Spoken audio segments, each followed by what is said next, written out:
A weathered farmer stands at attention in a high-security military briefing room, his calloused hands clutching a battered flight recorder as generals and intelligence officers lean forward in disbelief. Just 96 hours earlier, he had been tending his failing crops when he discovered an injured pilot crawling from a smoking aircraft hidden in his north pasture. Now surrounded by the nation's highest military command, he must decide whether to surrender the evidence that could prevent an international crisis or protect the mysterious pilot who begged for his silence.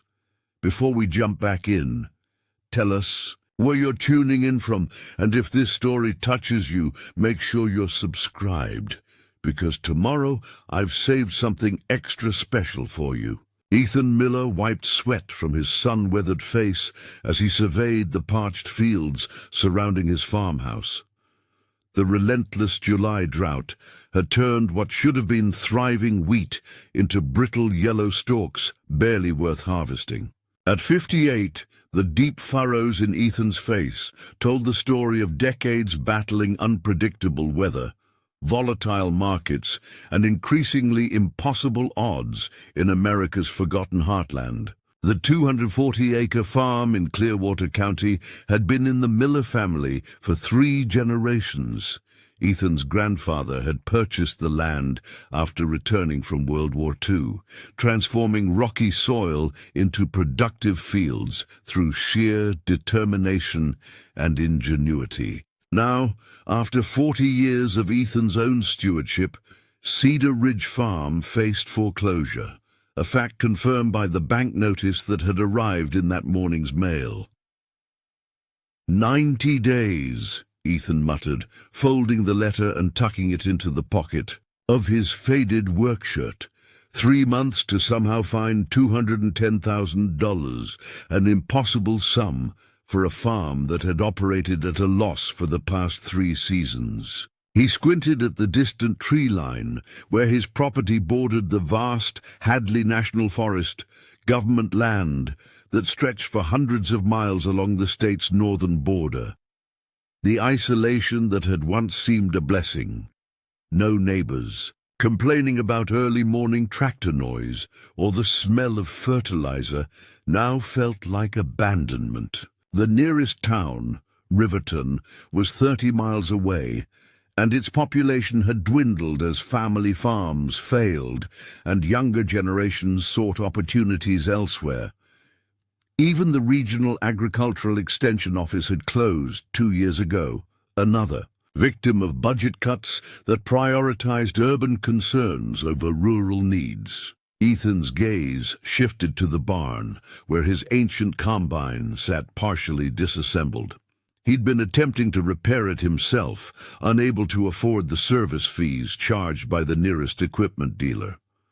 Parts for the 15-year-old machine were increasingly difficult to find, another pressure pushing farmers toward newer, more expensive models that required loans most couldn't secure. Inside the weathered equipment shed, photographs taped to the wall chronicled happier times. Ethan and his late wife Margaret standing proudly before their first bumper crop. Their daughter Caroline graduating from agricultural college. The community Harvest Festival, where Cedar Ridge Farm had once won awards for grain quality. Margaret had been gone for 7 years now, cancer taking her quickly, despite their desperate journey through experimental treatments that had depleted their savings and begun the spiral into debt.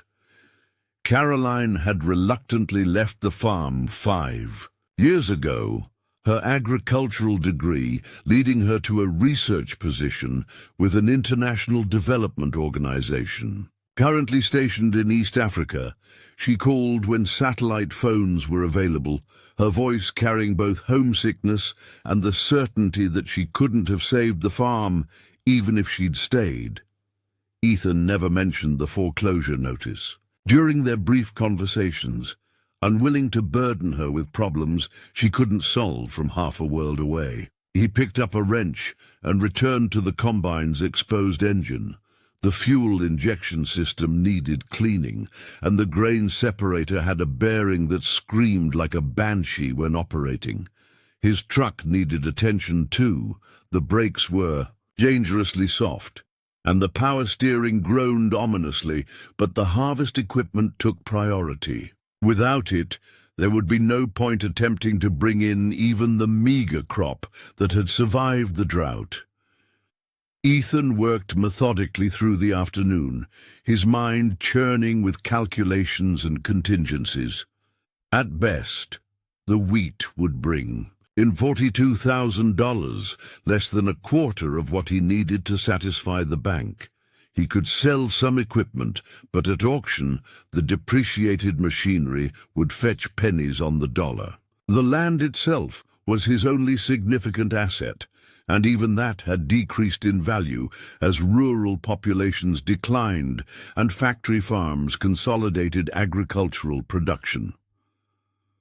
As the sun began to set, Ethan wiped his hands on a shop rag and surveyed his progress. The combine wasn't fixed, but it was closer. Tomorrow he would drive to Riverton for the parts he couldn't fabricate himself, another expense on his precariously balanced accounts.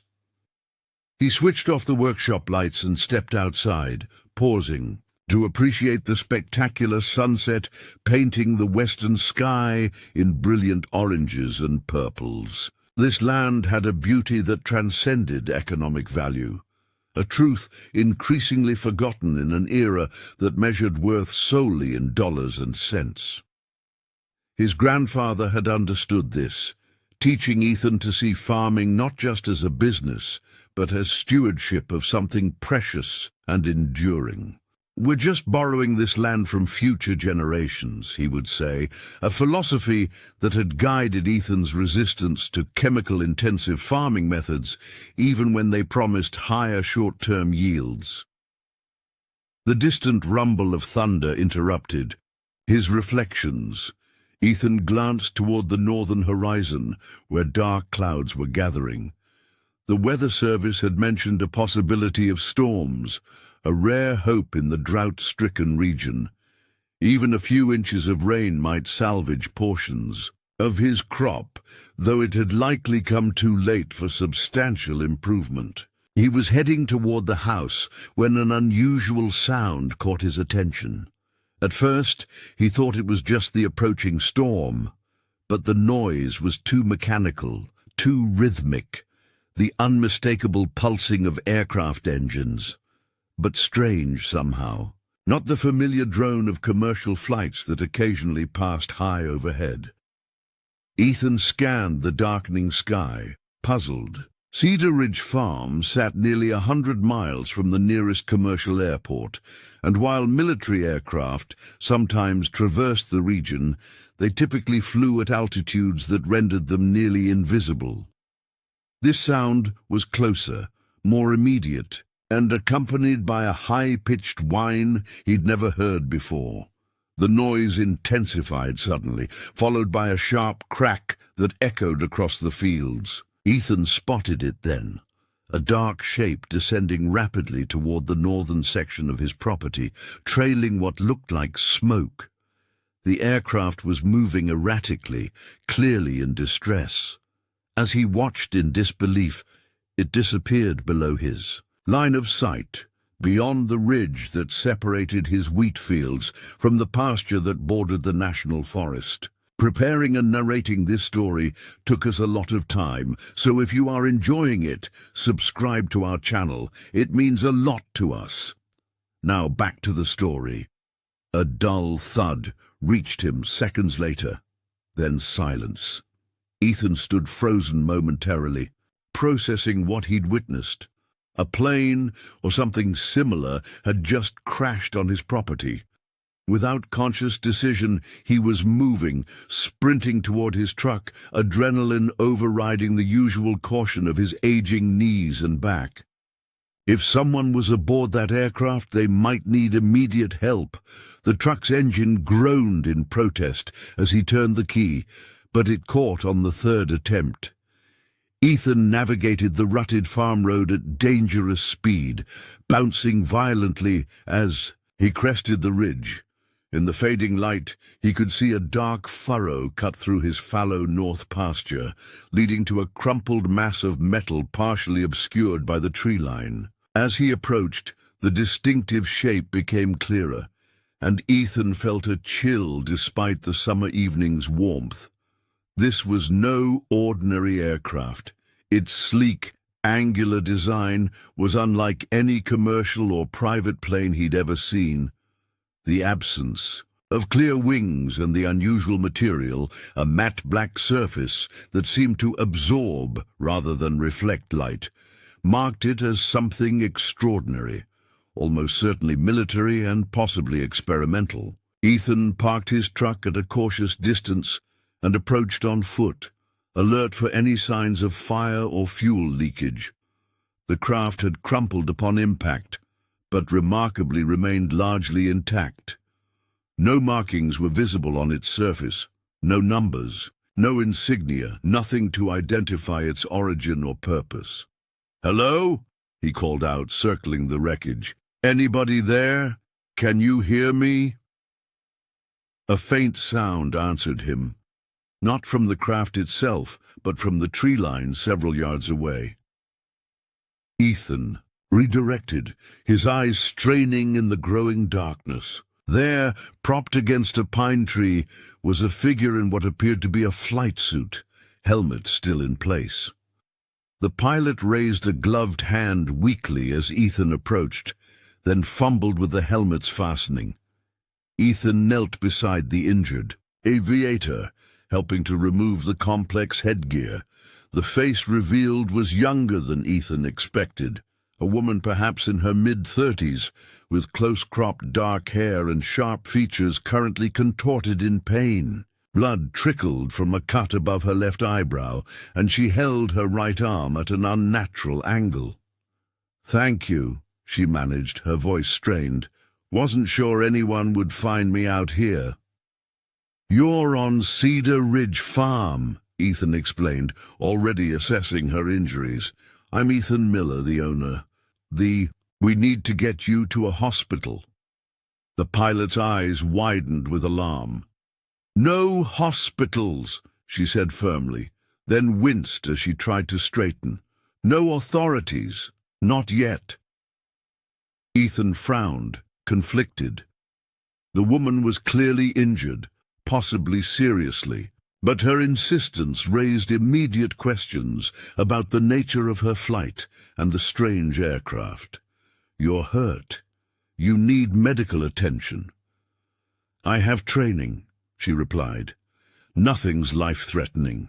Dislocated shoulder, probable concussion, maybe some cracked ribs." She glanced back toward the wreckage, her expression tightening. "But I need to secure something from the aircraft before anyone else arrives." "Who would be arriving?" Ethan asked, the situation growing more puzzling by the minute. "We're pretty isolated out here." "Others will have tracked the craft's descent," she said cryptically. "I need your help, Mr. Miller. What I was transporting is classified. Lives depend on securing it properly." Thunder rumbled closer, and the first heavy raindrops began to fall, spattering against the strange aircraft's surface with a hissing sound that seemed oddly out of place. Ethan made his decision. Whatever was happening here was beyond his experience, but he couldn't leave an injured person exposed to the elements during what was rapidly developing into a severe storm. And if the woman's concerns about others tracking the aircraft were valid, they were both potentially in danger remaining at the crash site. "Let's get you to shelter first," he said, helping her to her feet. "Then we'll figure out the rest." The pilot nodded gratefully, though her eyes remained fixed on the downed aircraft. "There's a locked case in the cockpit, black with a digital keypad. I need it before we go." The rain was intensifying, driven by gusting winds that bent the nearby pines.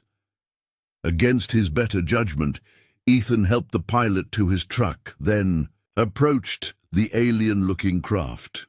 The cockpit access was not immediately obvious, but the pilot directed him through the process of locating and opening a nearly invisible hatch. The interior was cramped and filled with technology, unlike anything Ethan had seen before, certainly far beyond the basic GPS and radio equipment in the crop dusters and small aircraft he was familiar with. Following her instructions, he located the case secured beside what appeared to be the pilot's seat. It was surprisingly heavy for its size, approximately the dimensions of a large laptop, but considerably weightier. By the time Ethan returned to the truck with the case, both he and the pilot were soaked. The storm had arrived in full force, sheets of rain reducing visibility to mere yards. Lightning illuminated the downed aircraft in stark flashes, making it appear even more otherworldly. "Thank you," the pilot said earnestly as Ethan placed the case on her lap before starting the truck. "I know this puts you in a difficult position. You can explain once we're somewhere dry," Ethan replied, navigating carefully back toward the farmhouse. The truck's headlights reflected off the torrential rain, making the familiar road treacherous and strange. As they crested the ridge, Ethan glanced in his rearview mirror. For a moment, he thought he saw distant lights moving along the forest edge near the crash site. But another crack of thunder drew his attention forward, and when he looked again, there was nothing visible through the storm's intensity. The farmhouse lights were a welcome sight as Ethan pulled up as close to the porch as possible. He helped the pilot inside, conscious of her wincing with each movement. The case remained clutched tightly in her uninjured arm, apparently too valuable to release even momentarily.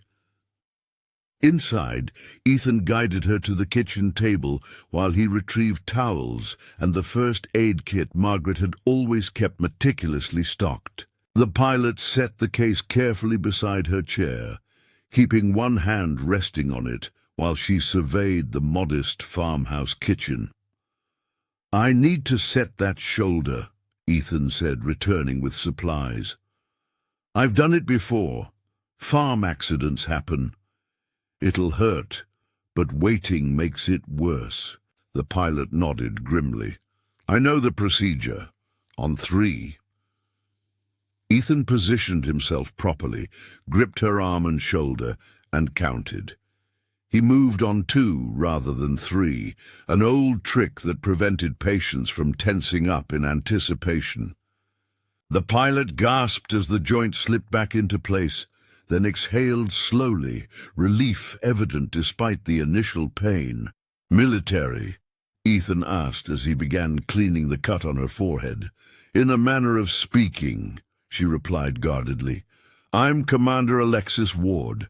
The aircraft is classified, as is my mission. Officially neither exists. Yet here, you both are on my farm," Ethan observed dryly, applying a butterfly bandage to her wound. A faint smile flickered across her face. "Here we are, and I'm grateful for your help, but I need to be clear about something, Mr. Miller. What happened tonight potentially has national security implications. I need time to contact my superiors through secure channels, which I can't do until this storm passes. You're welcome to my landline, though it gets temperamental in weather like this." "No landlines," she said firmly. "I have equipment in the case, but it requires specific conditions." She glanced toward the windows, where rain lashed against the glass. "I'm asking for your discretion until morning. No calls to local authorities, no social media, nothing that might draw attention." Ethan finished bandaging her head wound and sat back, studying his unusual guest. Despite her injuries and bedraggled appearance, she carried herself with unmistakable authority. Whatever her true role, he sensed she was accustomed to command. "This farm is 30 miles from the nearest town," he said finally. "The only neighbor within 10 miles is old Jake Thornton, and he's nearly deaf. Your secret's safe for tonight, at least." Relief visibly washed over her. "Thank you. I promise you won't regret this." Ethan rose and moved to the stove, putting on a kettle for tea and retrieving leftovers from the refrigerator that could be easily reheated. As he prepared a simple meal, he contemplated the surreal turn his day had taken. That morning, his greatest concern had been the bank's foreclosure notice. Now he was harboring an injured military pilot, and a classified aircraft was crumpled in his north pasture. "You mentioned others might track the aircraft," he said, as he set a plate before her. "Who exactly are we expecting?" Commander Ward accepted the food gratefully, but answered cautiously. "Recovery teams, most likely. They'll secure the crash site and remove all evidence of the incident. From my property, without permission.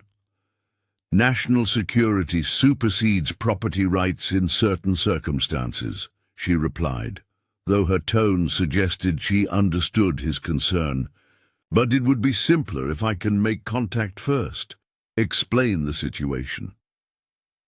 "And what exactly is the situation, Commander?" Ethan pressed, his initial shock giving way to legitimate questions. "What brings a classified aircraft over my farm? This isn't exactly a strategic location." She considered him for a long moment, seemingly weighing how much to reveal. "I was returning from a reconnaissance mission. The storm wasn't on our meteorological forecasts. It developed rapidly and affected the aircraft systems. The technology is—" She paused, searching for words. "Sensitive to certain atmospheric conditions."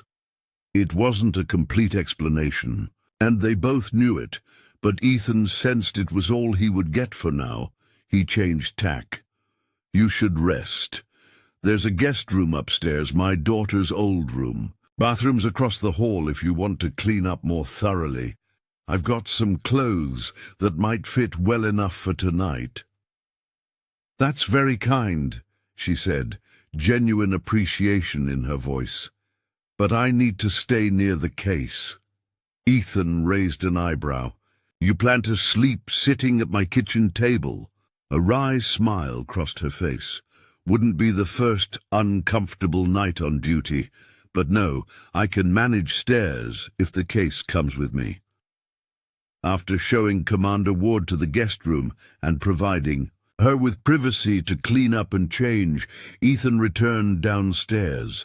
The storm continued unabated outside, occasional flashes of lightning illuminating the kitchen as he sat at the table, attempting to process the evening's events. His phone showed no service, not unusual during severe weather this far from cell towers. The landline, when he checked it, produced only static, confirming his earlier warning about its reliability. They were effectively cut off from outside communication until the storm passed. Ethan found himself staring at the digital clock on the microwave, watching minutes tick by with unusual awareness. What had Commander Ward been doing before her crash? What did the case contain that was so important she refused to let it out of her sight? And who exactly would come looking for them? He was still sitting there, questions circling in his mind, when he heard a sound from upstairs. A thud followed by what might have been a muffled cry. Concerned that the pilot might have fallen in her weakened state, Ethan hurried up the stairs and knocked softly on the guest room door. "Commander Ward, are you all right?" No response came. He knocked again, louder. "Alexis, I'm coming in." The door wasn't locked. Ethan pushed it open cautiously to find the room empty at first glance. The mysterious case sat on the bed, but Commander Ward was nowhere visible. Then he spotted her on the floor between the bed and wall, unconscious, her breathing shallow. Ethan rushed to her side, checking her pulse and finding it rapid but present. The head wound he'd bandaged earlier had begun bleeding again, suggesting her injuries might be more severe than she'd admitted. Concussions could be deceptive, symptoms worsening hours after the initial trauma. As he gently lifted her back onto the bed, Ethan noticed something clutched in her hand, what appeared to be a small data device, similar to a flash drive but more complex, with a tiny screen now glowing with indecipherable symbols. It must have come from the case, which was now open, its contents partially visible. Sophisticated communications equipment, documents with prominent classified headers, and what looked like specialized tools. Ethan hesitated only briefly before placing the device back in the case and closing it. Whatever secrets it contained weren't his concern. Getting proper medical help for Commander Ward was. Her earlier warnings notwithstanding, he couldn't in good conscience leave her untreated if her condition was deteriorating.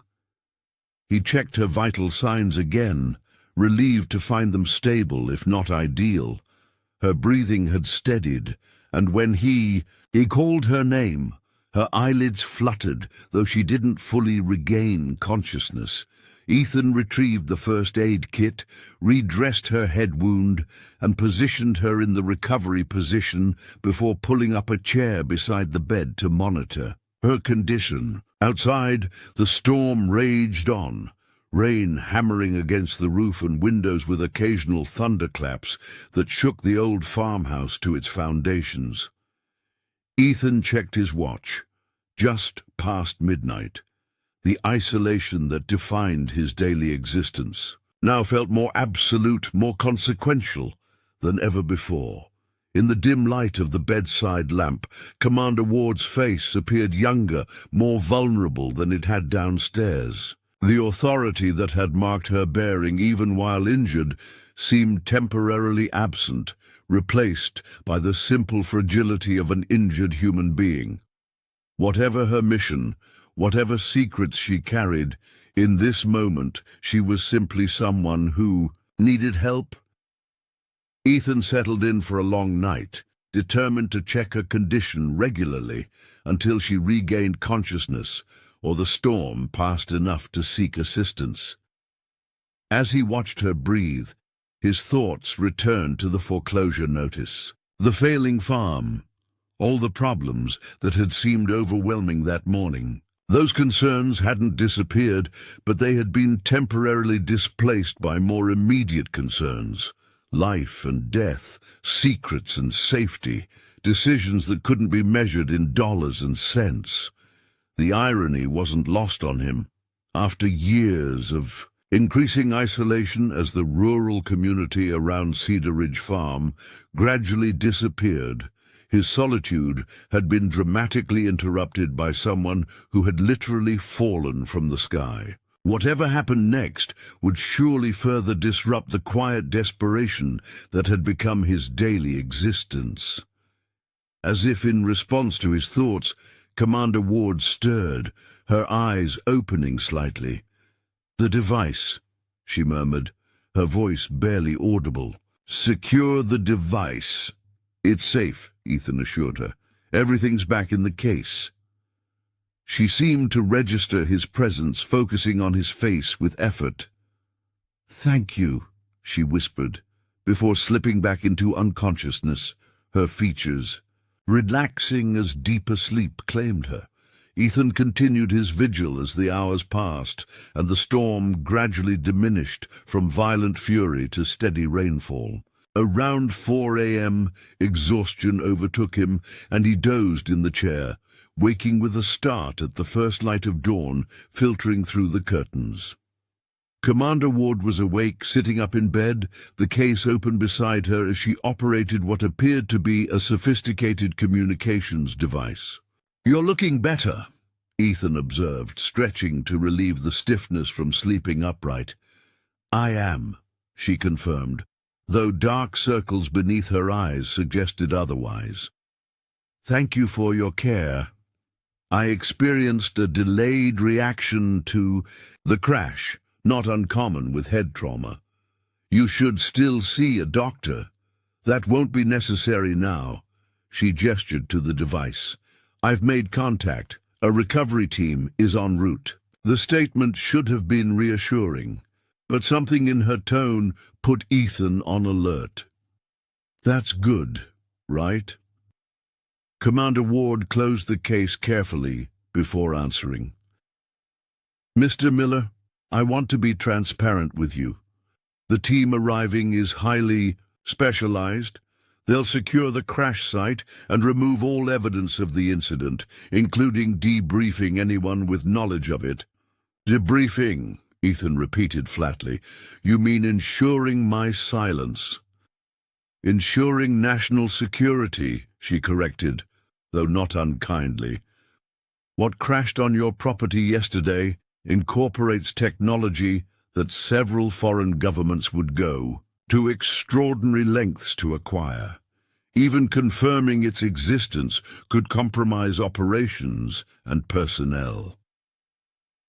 Ethan moved to the window, gazing out at his rain-soaked fields, now gleaming in the early morning light. The storm had finally brought the moisture his crops desperately needed, but at what cost? "Will I be compensated for damage to my property?" he asked, the practical farmer reasserting himself. "Any disturbance will be fully restored," she assured him. "And yes, there will be compensation for your discretion and assistance." Significant compensation. The latter caught Ethan's attention. How significant? That would depend on several factors, including the total containment of information. She studied him with renewed intensity. "Mr. Miller, before the team arrives, I need to know if you've communicated with anyone about last night's events." "No," he answered truthfully. "The storm knocked out phone service. Even if it hadn't, I gave you my word." Relief crossed her features. "That simplifies matters considerably." She stood carefully, testing her balance. "The team will have questions. For both of us, it would be best if we present a unified account." As they descended to the kitchen, Ethan felt an uncomfortable shift in dynamics.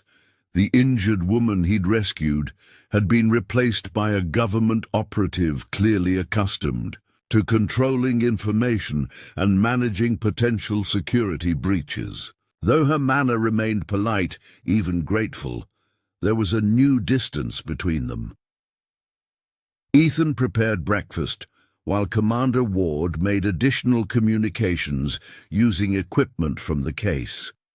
She spoke in coded language and technical terms. That meant nothing to him, though he caught occasional phrases that suggested the recovery operation was substantial and already in motion. "How long before they arrive?" he asked as he set plates on the table.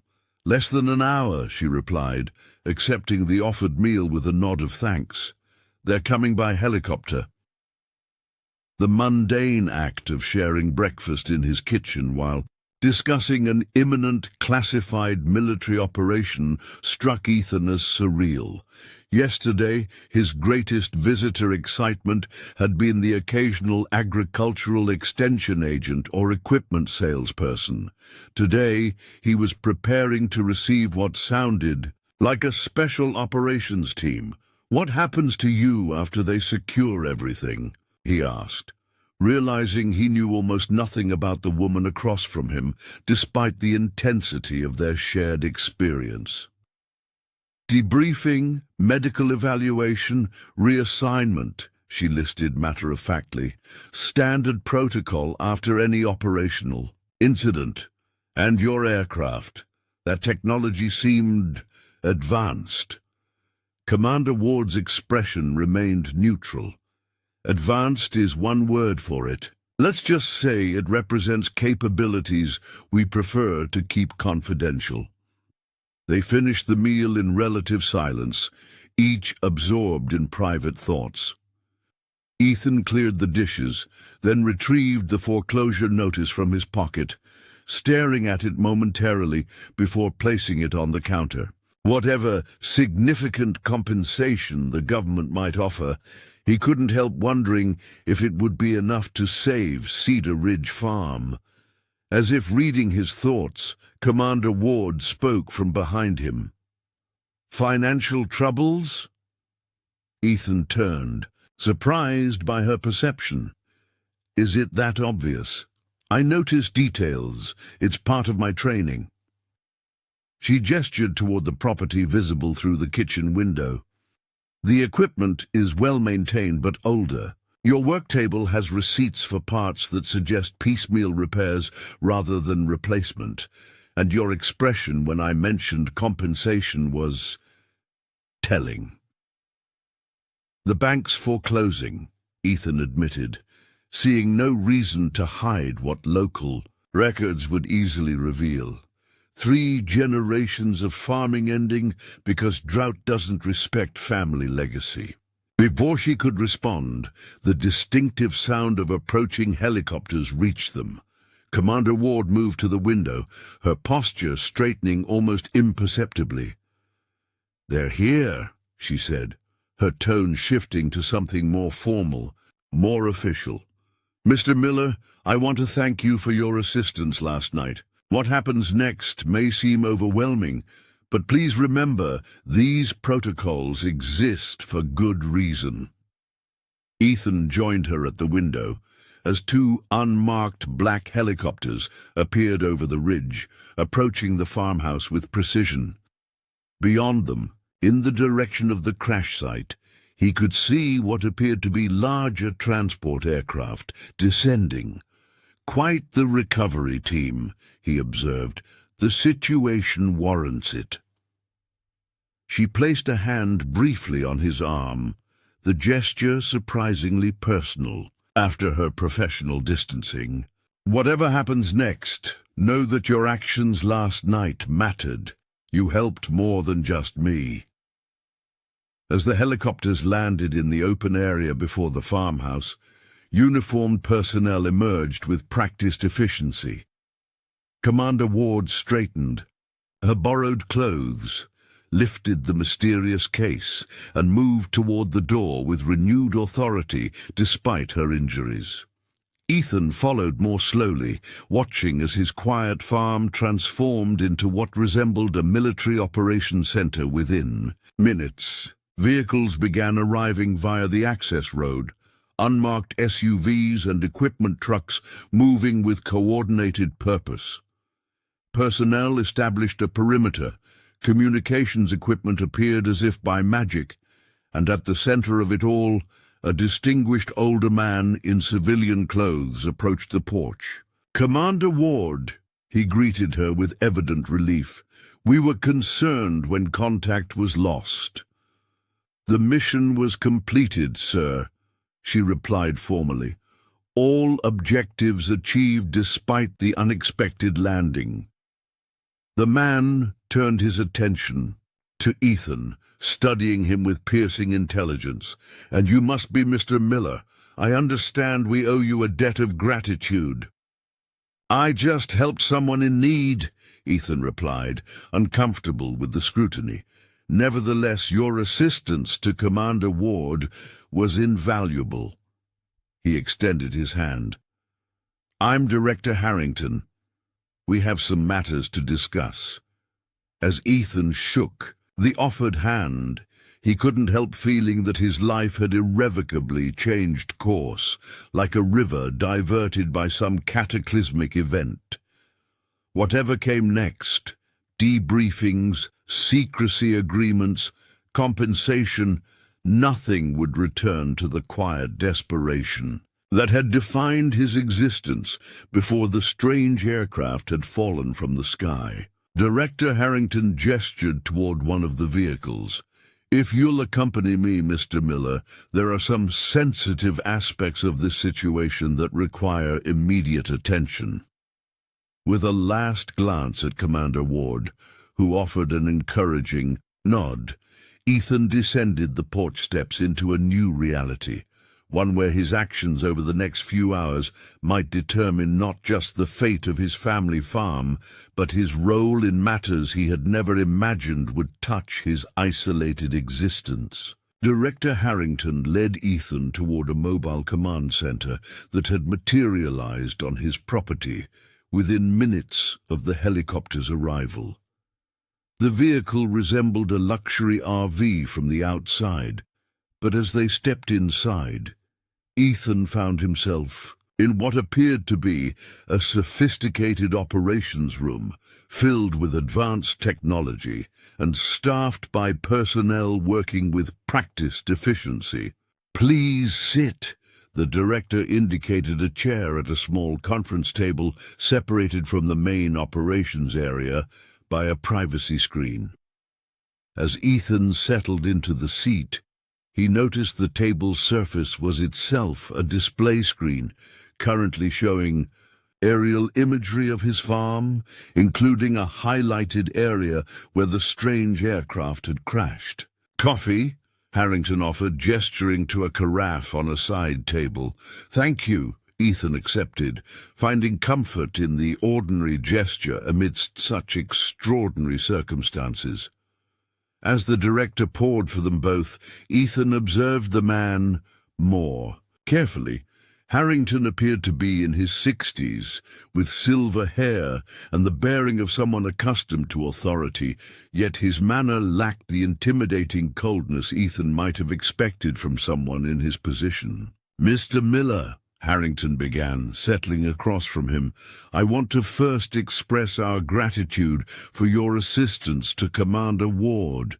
Her mission was of considerable importance, and your intervention may well have prevented a significant national security breach." "I just did what anyone would do," Ethan replied modestly. Harrington's expression suggested he knew better. "In my experience, Mr. Miller, what people would just do varies considerably, particularly when a stranger arrives under suspicious circumstances requesting discretion about matters that would naturally provoke curiosity." He placed a thin folder on the table between them. "We've taken the liberty of gathering some information about you, distinguished military service in your youth. 3 generations of successful farming, despite increasingly difficult conditions. Active in your community until recent years. A man of principle from all accounts." Ethan shifted uncomfortably, disconcerted by the rapid compilation of his life's details. "You've been thorough. We're always thorough where national security is concerned." Harrington opened the folder, revealing what appeared to be standard government forms. "Which brings us to the matter at hand. What crashed on your property yesterday was a prototype aircraft incorporating classified technology. Its existence, specifications, and the mission it was conducting are all matters of the highest secrecy." Ethan nodded, having gathered as much from Commander Ward's behavior. "I assumed as much. What you may not have fully appreciated is the level of secrecy involved," Harrington continued. "This project falls under Special Access Program protocols, which means its very existence is known only to a select group with specific clearances." "And now me," Ethan observed. "And now you," Harrington confirmed, studying Ethan's reaction carefully, "which creates a rather unusual situation. Typically, anyone exposed to this level of classified information would already hold appropriate security clearances or would be subject to immediate containment protocols." "Containment protocols," Ethan repeated, not liking the sound of the phrase. "That doesn't sound pleasant." A slight smile crossed Harrington's face. "It's not as ominous as it sounds." In most cases, it simply means restricted movement and communications, while a determination is made regarding the individual's reliability. He tapped the folder. In your case, preliminary assessment suggests you're a person of integrity who understands the concept of duty. Commander Ward's report of your conduct reinforces this impression. Harrington leaned forward slightly, his expression growing more serious.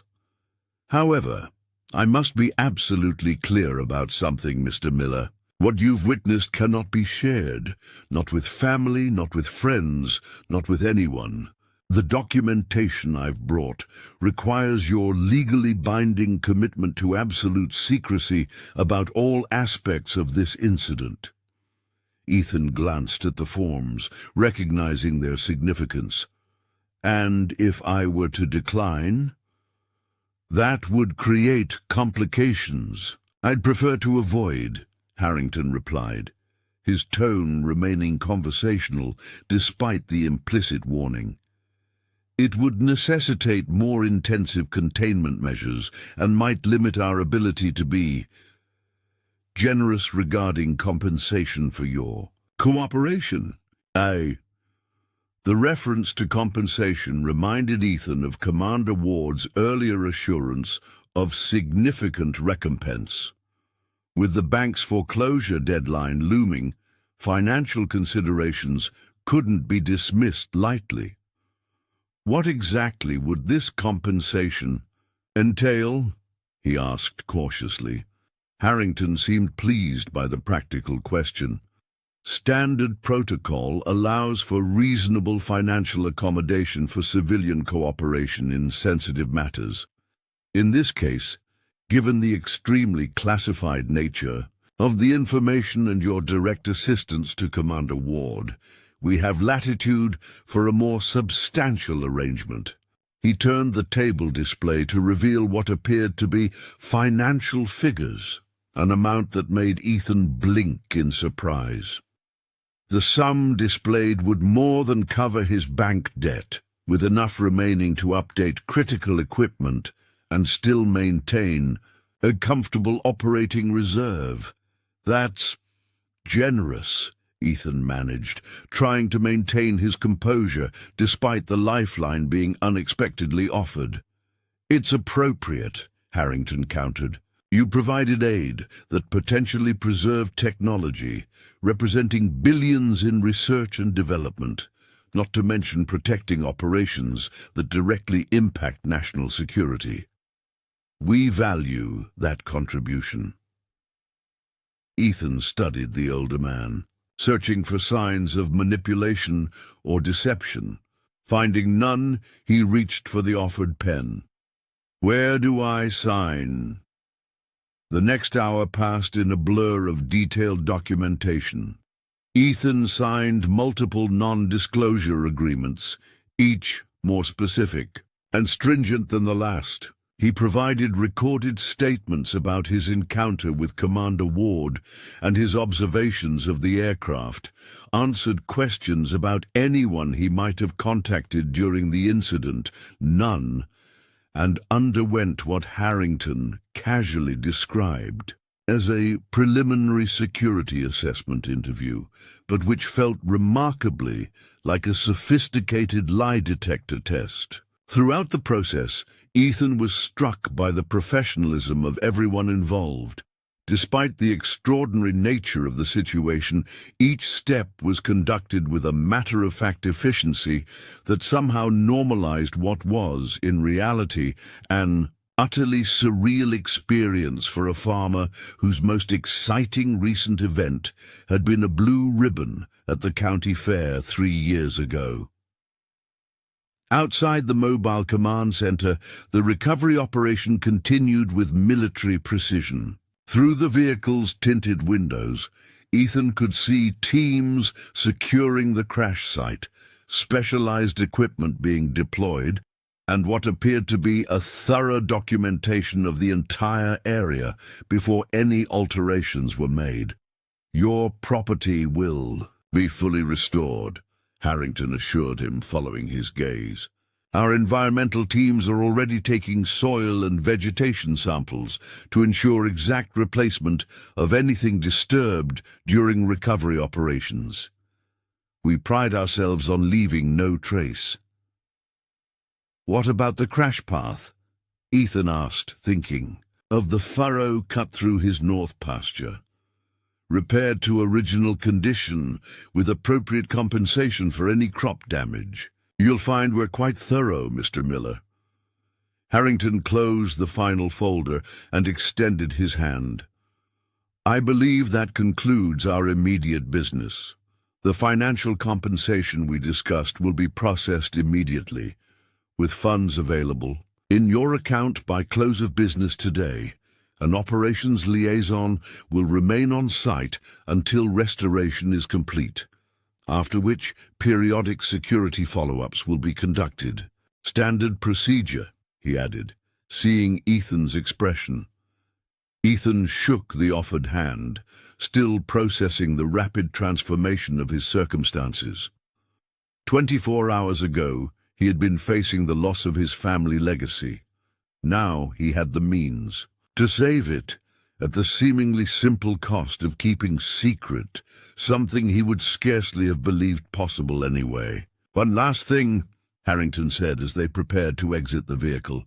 Commander Ward requested a moment to speak with you before her medical evacuation. She's waiting in your home, if you'd like to see her. Ethan nodded, finding himself oddly eager to speak with the mysterious pilot once more. Despite the brevity of their acquaintance, they had shared an intensity of experience that created a unique connection. He found Commander Ward in his kitchen, now dressed in a standard military flight suit, her injuries professionally treated. The mysterious case sat beside her on the table, still apparently never far from her reach. "Mr. Miller," she greeted him, rising as he entered. "I wanted to thank you personally before departure. Your assistance last night was invaluable." "You seem to be recovering well," he observed, noting her improved color and steadier stance. "Excellent medical team," she replied with a slight smile, "though your initial care was surprisingly competent for a civilian." "Farm accidents teach emergency medicine better than any classroom," Ethan said, taking a seat across from her. "Besides, it's not the first dislocated shoulder I've seen." The lieutenant frowned slightly. "There seems to be some miscommunication. I can contact command for clarification." "That won't be necessary," a familiar voice interrupted. Director Harrington was approaching from one of the escort vehicles, looking remarkably fresh, despite what had presumably been a very long night. "Mr. Miller, please excuse the early arrival. I'd intended to be here before the convoy to explain the situation." Ethan turned to the director, confusion evident. "You're delivering farm equipment? That wasn't part of our agreement." Consider it an addendum," Harrington replied smoothly. "May we discuss this privately?" Inside the kitchen, Harrington accepted the offered coffee before explaining. "The financial compensation we provided was indeed the formal arrangement for your cooperation. This," he gestured toward the convoy visible through the window, "is something different." "I don't understand," Ethan said honestly.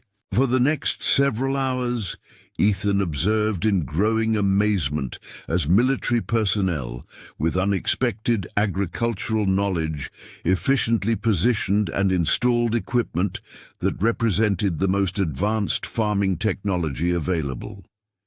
Each piece came with comprehensive documentation, secure digital access for software updates, and contact information for technical support, all carefully arranged to appear as standard R&D field testing to any outside observer.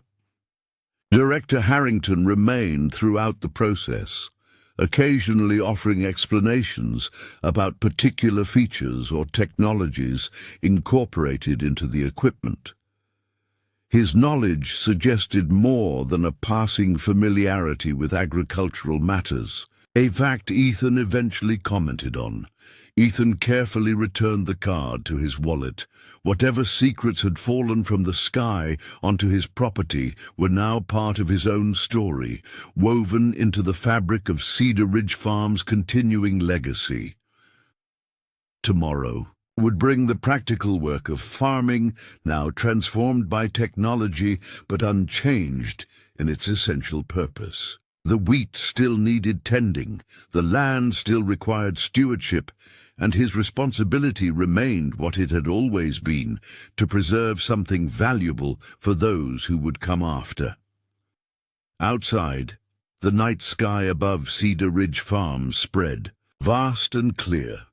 The storm that had brought both rain and unexpected visitors, now just a memory.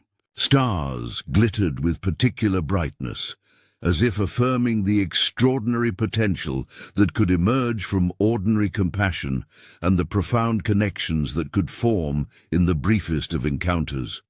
3 months had passed since the extraordinary events that had transformed Cedar Ridge Farm from a property on the brink of foreclosure to a showcase of agricultural innovation. The advanced equipment delivered by the military convoy had revolutionized Ethan's operation, allowing him to harvest his modest crop with unprecedented efficiency and precision. Even the drought-damaged wheat had yielded better than expected, thanks to the harvester's ability to adjust on the fly to varying crop conditions. The North pasture, where Commander Ward's experimental aircraft had crashed, showed no signs of the incident. True to Director Harrington's word, the restoration teams had repaired the damage with scientific precision, replacing soil and vegetation, so perfectly that even Ethan, who knew the land intimately, could barely identify where the crash had occurred. On this crisp October morning, Ethan stood at the edge of a recently harvested field, watching the sun rise over land that had been in his family for 3 generations and would now, thanks to an extraordinary chance encounter, remain in his care. The financial compensation from the government had cleared his debt with the bank, while the advanced equipment had dramatically improved his operational efficiency. Cedar Ridge Farm wasn't just surviving, it was thriving in ways Ethan had scarcely imagined possible just months earlier. Yet despite these positive developments, Ethan found himself increasingly preoccupied by the classified nature of what he had witnessed. The non-disclosure agreements he had signed prohibited him from discussing the incident with anyone, creating an isolation different from, but no less challenging than, the financial stress he had previously faced. The experience of having an extraordinary secret, one with apparent national security implications, weighed on him in unexpected ways. His daughter, Caroline, was scheduled to arrive today for her first visit home since the incident. Her 3-month agricultural development assignment in East Africa had concluded, and she had accepted a position with a domestic research initiative that would allow more frequent visits to the farm. Ethan looked forward to her company, but dreaded the inevitable questions about the farm's dramatic transformation.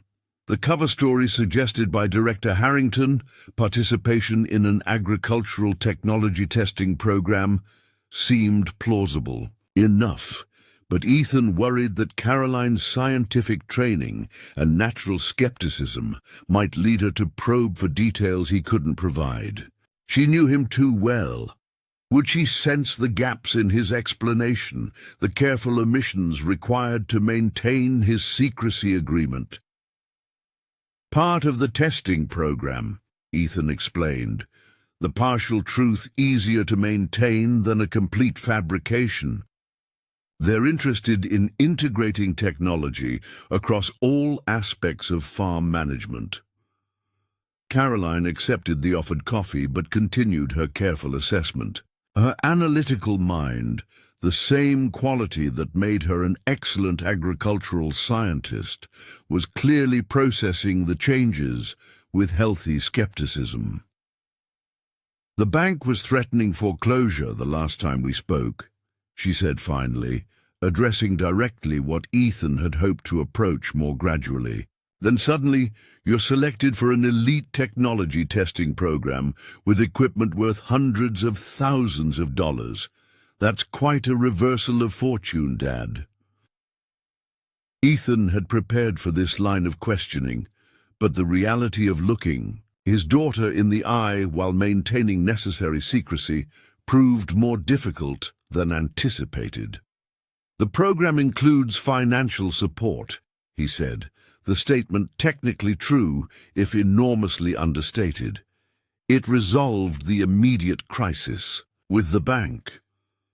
"Just like that," Caroline pressed, her expression revealing she sensed there was more to the story. "These programs typically have extensive application processes, multiple site evaluations, legal negotiations. You never mentioned applying for anything like this." "It was a rapid deployment initiative," Ethan said, drawing on terminology he had heard Director Harrington use. "Sometimes these agencies have funding that needs to be allocated quickly before budget cycles close." Caroline studied him over the rim of her coffee cup, her expression suggesting she wasn't entirely convinced but wasn't ready to push harder yet. "Well, I'm grateful for whatever agricultural fairy godmother waved her wand over Cedar Ridge Farm. I was worried sick about you in this place." The mention of magical intervention hit uncomfortably close to how Ethan himself sometimes viewed what had happened. An almost supernatural intervention that had rescued generations of family legacy through the most improbable of circumstances. "How about a tour?" he suggested, eager to move the conversation to more comfortable territory. "You can see the new systems in action. Some of the soil monitoring technology might interest you professionally." Outside, Ethan guided Caroline through the transformed operation, explaining the various technologies now integrated into Cedar Ridge Farm's daily operations. The advanced irrigation system, with its precise water management capabilities, drew particular interest from Caroline, whose research often focused on agricultural water conservation techniques. This system uses predictive modeling and soil moisture sensors to optimize water application, Ethan explained, finding relief in discussing technical aspects that didn't directly touch on the classified incident. It's reduced water usage by nearly 30% while improving crop health. Caroline examined the equipment with professional appreciation. "This is military-grade technology adapted for agricultural use," she observed. "I saw similar systems being developed for deployment in conflict zones where water infrastructure had been compromised.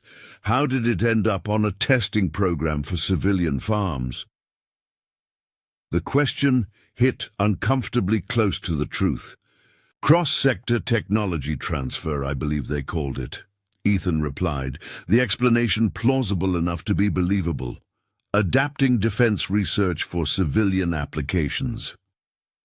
As they continued the tour, Caroline's questions became increasingly specific, her scientific mind identifying inconsistencies or unusual aspects that Ethan struggled to explain within the constraints of his cover story. By the time they reached the North Pasture, site of the crash, Ethan found himself choosing words with painful care, aware that even the smallest slip might reveal more than his agreements permitted. "This area looks different," Caroline noted, surveying the pasture with a researcher's eye for detail. "The vegetation pattern is slightly more uniform than I remember, and the soil color has a different consistency. Ethan suppressed his surprise at her perception. We had some erosion issues after a big storm this summer, he explained. The partial truth, again, easier than complete fabrication. Part of the environmental management aspect of the program involved soil restoration techniques. Caroline knelt to examine the soil more closely. They did remarkable work. The microbial balance seems optimized, and the ground cover establishment is textbook perfect. This goes beyond standard restoration practices. The technicians were very thorough, Ethan agreed, relieved that her scientific interest seemed focused on the methodology rather than questioning why such advanced restoration had been undertaken on a seemingly ordinary pasture. As they made their way back toward the farmhouse, a sleek black SUV appeared on the distant access road, moving with purpose toward Cedar Ridge Farm. Ethan recognized the vehicle type immediately, identical to those used during the recovery operation 3 months earlier. His pulse quickened. No follow-up visit had been scheduled, and Director Harrington had indicated that routine security checks would be conducted with advance notice. "Are you expecting company?" Caroline asked, noting her father's sudden tension. "Probably representatives from the testing program," Ethan replied, hoping his voice sounded more casual than he felt. "They conduct periodic assessments." As the SUV approached, Ethan recognized the driver, not Director Harrington, but one of his aides who had been present during the initial debriefing. The vehicle stopped at a respectful distance, and a young man in business casual attire emerged, carrying a tablet and what appeared to be standard documenting materials. "Mr. Miller," he called with professional courtesy, approaching at a measured pace. "I apologize for arriving unannounced. I'm David Chen from the Agricultural Technology Initiative. We have some updated protocols for the monitoring systems we'd like to review with you." The cover identity was seamless, exactly as Harrington had described in their initial meetings. A legitimate-appearing government contractor that could interact with civilians without raising suspicion. Chen's gaze shifted to Caroline, and Ethan noted the subtle reassessment in his expression. "This is my daughter, Dr. Carolyn Miller," Ethan introduced, emphasizing her professional title. "She's an agricultural researcher just returned from an international assignment." "Dr. Miller," Chen acknowledged with a respectful nod, "your father's participation in our program has been exemplary. His feedback on the irrigation systems has been particularly valuable." Caroline shook the offered hand, her scientific curiosity evident. "I'd be interested to learn more about your initiative, Mr. Chen. The technology you've deployed here incorporates several experimental approaches I've only seen in theoretical applications." A barely perceptible hesitation suggested Chen was calibrating his response. "We integrate research from various sectors," he explained smoothly. "Perhaps we could discuss it further after I complete the scheduled protocol review with your father." "Of course," Caroline agreed, though Ethan recognized her expression. She wasn't going to let the matter drop entirely. "I'll get lunch started while you handle the technical details." As Caroline headed toward the house, Chen turned to Ethan with a lowered voice. "Sir, we weren't aware your daughter would be visiting. Director Harrington sent me to conduct a standard security assessment, but her presence complicates matters slightly." "She arrived this morning," Ethan explained, equally quiet. "Her background is exclusively agricultural. She has no connection to defense or security sectors." Chen nodded, processing the information. Nevertheless, her scientific training makes her more likely to identify inconsistencies or question explanations that others might accept at face value. Has she inquired about the technology origins or the circumstances of your selection for the program? She's naturally curious, Ethan admitted, but I've maintained the cover story as directed. Good. Chen glanced toward the house. We should proceed with the standard assessment quickly. Then I'll engage with her professionally to reinforce the testing program narrative. Director Harrington anticipated this situation might arise eventually and prepared appropriate briefing materials for family members with relevant scientific backgrounds. For the next hour, Chen conducted what appeared to be a routine inspection of the equipment, while actually performing a security assessment of the property.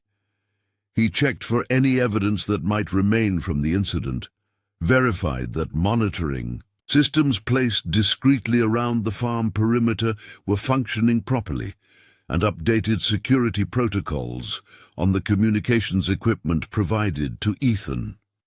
Throughout the process, Chen maintained a professional demeanor while providing Ethan with guidance on handling Caroline's questions. Emphasis on the proprietary nature of certain technologies is usually effective with scientists, he advised. They understand confidentiality in research contexts. If pressed, acknowledge that some aspects are classified for competitive reasons, rather than security concerns that's often more acceptable to civilian researchers. When they returned to the farmhouse, Caroline had prepared lunch and set the table for 3, a clear indication she intended to join the conversation. Chen accepted the invitation with grace, seamlessly transitioning into his role as a government agricultural technology representative. Throughout the meal, Caroline directed increasingly specific questions about the testing program to Chen, who responded with well-prepared explanations that provided enough technical detail to satisfy scientific curiosity while carefully avoiding any reference to the actual origins of the technology.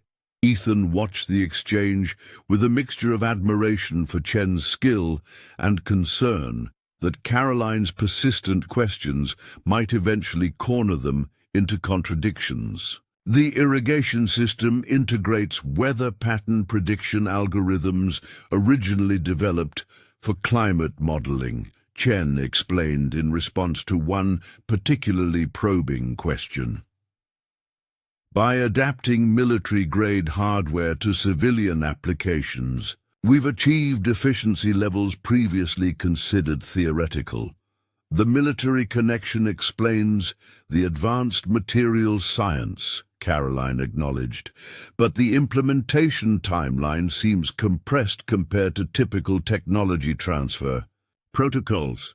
Usually there's a more gradual deployment phase. Budget cycles sometimes create unusual opportunities, Chen replied smoothly. When funding alignments occur between departments, rapid deployment initiatives can be authorized to demonstrate cross-sector benefits before appropriations committees. The explanation seemed to satisfy Caroline temporarily, though Ethan noted her continued, thoughtful expression. She was cataloging information, connecting dots in her methodical scientific way. While she might not arrive at the exact truth, her trained mind would eventually identify the gaps in their narrative. After lunch, Chen requested a private word with Ethan before departure. Outside on the porch, safely out of Caroline's hearing, his manner became more direct. Mr. Miller, your daughter presents a higher security awareness challenge than anticipated. Her technical knowledge and analytical approach make the standard cover narrative vulnerable to scrutiny over time. He handed Ethan a small device resembling a thumb drive. Director Harrington authorized me to provide this. It contains enhanced backstopping for the testing program, press materials, technical specifications cleared for civilian review, and documentation of similar initiatives that establish precedent for the narrative. Is Caroline in any danger because of what happened here? Ethan asked directly, voicing the concern that had troubled him since her arrival. No, Chen assured him without hesitation. The security protocols are to protect classified information, not to threaten civilians. Your daughter is free to pursue any legitimate inquiries about agricultural technology. We simply provide sufficient validated information to make extraordinary explanations unnecessary. After Chen's departure, Ethan found Caroline in the kitchen, her expression thoughtful as she prepared coffee.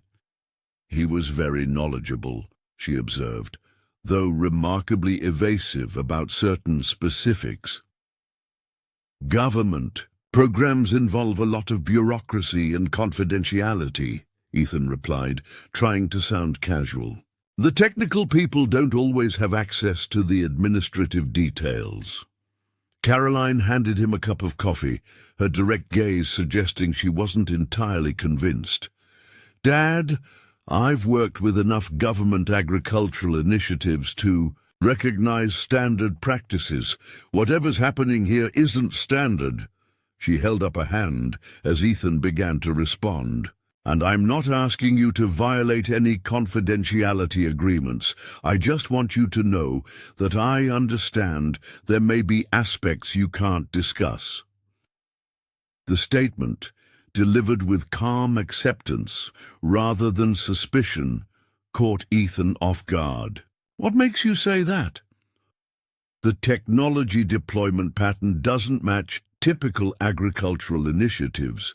The security awareness of your technical representative exceeds standard protocols. And most tellingly, she added with a slight smile, you've been choosing your words with extraordinary care since I arrived, which isn't like you at all.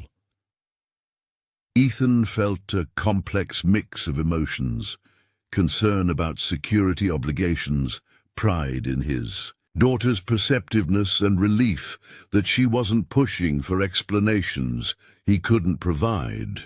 Caroline, Don't, she interrupted gently. Whatever happened here that turned around the farm's prospects, I'm grateful for it.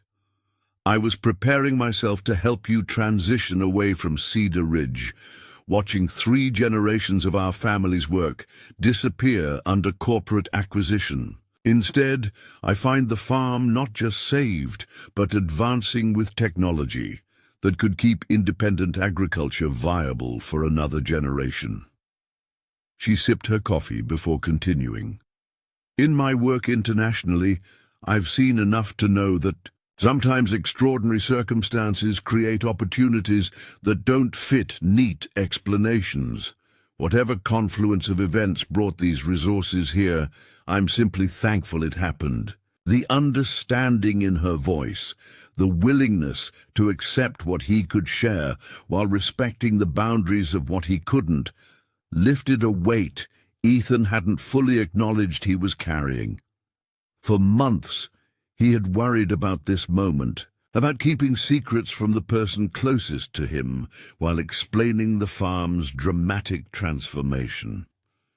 The technology really is remarkable, he offered, staying within safe boundaries. The precision agriculture applications alone have reduced input costs significantly while improving yield quality. That's what matters, Caroline affirmed.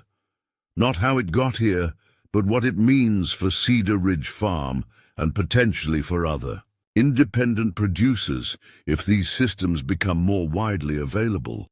As evening approached, they moved to the porch, continuing their conversation about the farm's future with a new ease now that the unspoken tension had been acknowledged.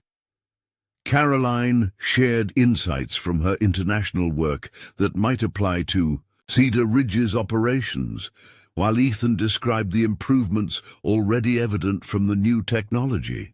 The sunset painted the western sky in brilliant hues, remarkably similar to the evening when Commander Ward's aircraft had descended onto the north pasture, a coincidence that struck Ethan with peculiar significance.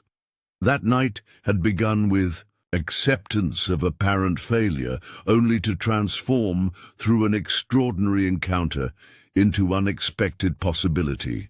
Tonight, he had approached conversation with his daughter expecting difficult navigation of classified boundaries, only to discover understanding he hadn't anticipated. "I've been thinking," Caroline said as darkness settled around them. "The research initiative I've joined has funding for field testing stations. With your permission, I'd like to propose Cedar Ridge Farm as a satellite site. It would create a legitimate academic framework for some of the advanced applications you're implementing, and potentially open channels for wider distribution of successful techniques."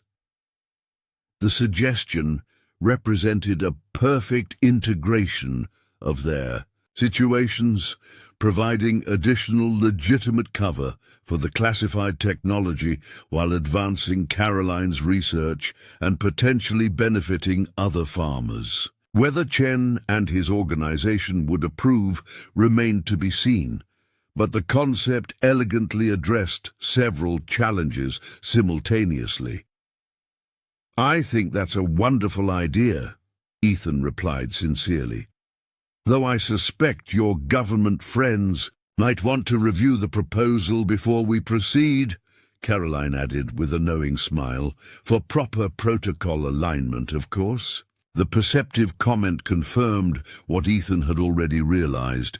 Caroline understood far more than she was directly acknowledging.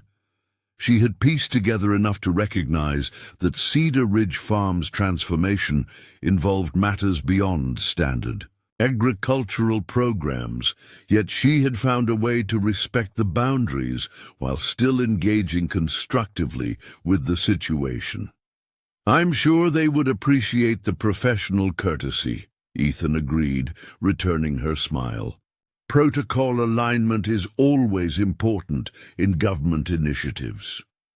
Later that night, after Caroline had gone to bed, Ethan sat alone in the kitchen, contemplating the day's developments. The security follow-up, though unexpected, had provided valuable support for maintaining the cover narrative. More significantly, Caroline's perceptive understanding had transformed what he had feared would be an ongoing challenge of secrecy into a potential partnership that respected necessary boundaries while allowing meaningful collaboration. He retrieved Commander Ward's contact card from his wallet, studying the simple design that represented such an extraordinary connection. Though he had never used it, its presence had provided a certain reassurance during the months since the incident, a tangible reminder that the remarkable events had truly occurred, and that, if necessary, a line of communication remained open. Tomorrow, he would show Caroline more of the farm's new capabilities, continuing to operate within the boundaries of his secrecy agreements, while embracing the opportunity for genuine collaboration that her understanding had created. The isolation he had felt since signing those documents had eased considerably, replaced by a new appreciation for his daughter's perception and discretion. Outside, the night sky above Cedar Ridge Farm spread vast and clear, stars glittering, in patterns unchanged for millennia, despite the technological revolutions occurring below. 3 generations of millers had worked this land, each facing different challenges, each finding ways to adapt and continue the legacy. Ethan's challenge had involved an extraordinary classified encounter, but the fundamental task remained the same, preserving something valuable for those who would come after. As he prepared for bed, Ethan felt a renewed sense of purpose. The farm's financial security had been established through the compensation provided after Commander Ward's crash landing. Its technological advancement had been accelerated through the equipment delivered as a result of that extraordinary encounter. Now, with Caroline's understanding and proposed research partnership, the final piece was falling into place, a sustainable path forward that honored both his obligations to secrecy and his commitment to agricultural innovation. The morning would bring new conversations, careful planning, and continued navigation of the unexpected path his life had taken. But for the first time since signing those classified documents 3 months earlier, Ethan felt fully aligned with both his obligations and his values, no longer torn between security requirements and family transparency. Cedar Ridge Farm stood at the intersection of classified technology and generations of agricultural tradition, an unlikely convergence. Created by a simple act of compassion toward an injured pilot on a stormy night. Whatever the future held, that moment of human connection had altered the trajectory not just of Ethan's farm, but potentially of agricultural innovation more broadly. A reminder that extraordinary outcomes often begin with ordinary kindness, offered without expectation of return. The North Pasture, where Commander Ward had crashed, showed no visible evidence of that pivotal event, the advanced restoration having erased all physical traces. Yet in a deeper sense, everything at Cedar Ridge Farm now bore the imprint of that encounter, a transformation born not from the technology itself, but from the human connections it had facilitated, connections that continued to evolve in ways Ethan could never have anticipated when he first heard strange engines cutting through the evening sky. As sleep approached, Ethan found himself reflecting on his grandfather's words about farming being an act of faith, planting seeds with no guarantee of harvest, trusting in processes that unfolded according to their own timelines rather than human schedules.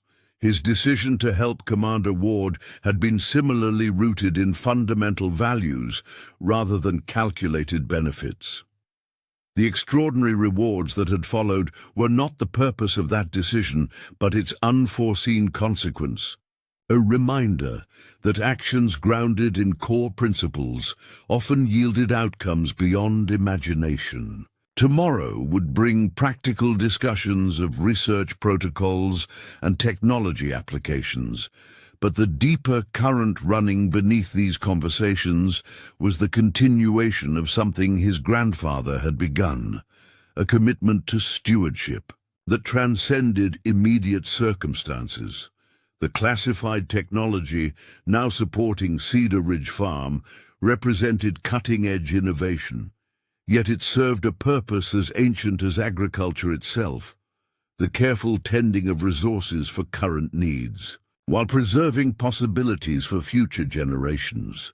With this thought providing a framework that connected past, present, and future, Ethan finally drifted to sleep, at peace with both the extraordinary secret he carried and the unexpected understanding that had emerged from his daughter's perceptive compassion, another reminder that human connection ultimately mattered more than technological advancement, despite the remarkable capabilities now at his disposal. 18 months after Commander Ward's crash landing on Cedar Ridge Farm, Ethan Miller stood before a gathering of regional farmers, agricultural scientists, and government officials. The farm's central barn, once a simple storage space for equipment and hay, had been transformed into a state-of-the-art demonstration center, showcasing the revolutionary farming techniques now implemented throughout the property. Sleek displays highlighted dramatic improvements in crop yields, water conservation, and soil health achieved through what the presentation materials carefully described as next-generation agricultural technology. What you're seeing today Ethan explained to the attentive audience, isn't just about advanced equipment. It's about integrating technology with generational knowledge, honoring traditional farming wisdom while embracing innovation that can make independent agriculture sustainable for decades to come. Caroline stood at the back of the room, watching her father with undisguised pride. The past year had seen Cedar Ridge Farm evolve from a struggling family operation into a nationally recognized center for agricultural innovation. The research partnership she had proposed during her first visit home had expanded beyond all expectations, creating a legitimate framework for the advanced technology while providing a model other independent farmers could adapt to their own operations. As Ethan concluded his presentation, Director Harrington, introduced to the gathering simply as Thomas Harrington Agricultural Technology Initiative, stepped forward to elaborate on the program's broader implications. His presence at the event had been carefully choreographed, balancing security protocols with the public relations value of having a senior government representative visibly supporting the initiative. What's happening at Cedar Ridge Farm represents the future of American agriculture, Harrington stated with conviction, not corporate consolidation that displaces family farmers, but targeted technology transfer that empowers independent producers to thrive in challenging conditions. The atmosphere in the room crackled with excitement as farmers who had been facing circumstances similar to Ethan's 18 months earlier saw tangible evidence that another path existed, one that didn't require surrendering generations of family legacy to corporate agriculture. After the formal presentations, attendees explored the demonstration stations throughout the property, examining equipment modifications, soil management techniques, and data systems that had produced Cedar Ridge's remarkable transformation. Caroline led technical discussions at several stations, her scientific expertise providing credibility to the more advanced applications while carefully respecting the boundaries of classified information. Ethan found himself surrounded by neighbors and fellow farmers, fielding questions about implementation costs, learning curves, and practical challenges. The cover story had evolved over time, growing more robust and detailed as Cedar Ridge's success attracted wider attention. What had begun as a hastily constructed explanation for sudden financial salvation had developed into a comprehensive narrative about government-sponsored technology transfer programs designed to preserve independent agriculture. The initial investment is substantial, Ethan acknowledged to a group of farmers studying the advanced irrigation system. But the Agricultural Technology Initiative provides financing options specifically designed for family operations. The return on investment has been faster than I anticipated. Water usage down nearly 40%, while yields have increased consistently. The technical language of agricultural efficiency came naturally now, masking the extraordinary circumstances that had actually brought the technology to Cedar Ridge Farm. After 18 months of maintaining the cover story, Ethan had nearly convinced himself of its reality, almost forgetting sometimes that his farm's transformation had begun not with a government grant application, but with an experimental aircraft crashing in his north pasture during a summer storm. As the demonstration day continued, Ethan noticed a familiar black SUV arriving discreetly at the far end of the property. A figure emerged that he immediately recognized despite the distance. Commander Alexis Ward, now walking with no trace of the injuries that had marked their first encounter. She remained at a respectful distance from the main gathering, observing the proceedings from the perimeter in civilian clothes that wouldn't attract attention among the diverse attendees. Ethan made his way toward her, careful not to appear hurried or draw notice to their meeting. As he approached, he was struck by how different she looked in ordinary circumstances, still carrying herself with military precision, but blending seamlessly into the civilian environment in ways he wouldn't have imagined possible during their dramatic first meeting. "Commander Ward," he greeted her quietly when he reached a conversational distance. "This is unexpected." "Mr. Miller," she replied with a warm smile that transformed her serious features. "I'm here unofficially. Director Harrington mentioned today's demonstration, and I wanted to see the outcomes of our chance encounter for myself." They walked slowly along the property's edge, maintaining a casual appearance that wouldn't attract attention from the main gathering. "I never properly thanked you," Ward continued, after they had established some privacy. "My report documented your assistance, of course, but official acknowledgement rarely captures the human element adequately.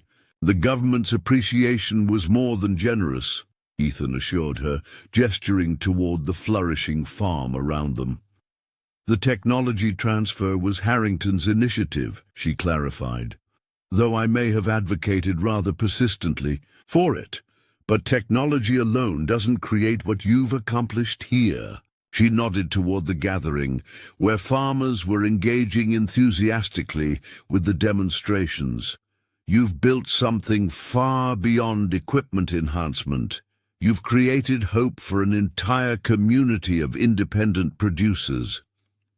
The observation struck Ethan deeply because it articulated precisely what had become his mission over the past 18 months. What had begun as personal financial salvation had evolved into something much more meaningful, a model that could potentially preserve not just Cedar Ridge Farm, but the entire ecosystem of family farming that had once defined rural America. "It wasn't my initial intention," he admitted.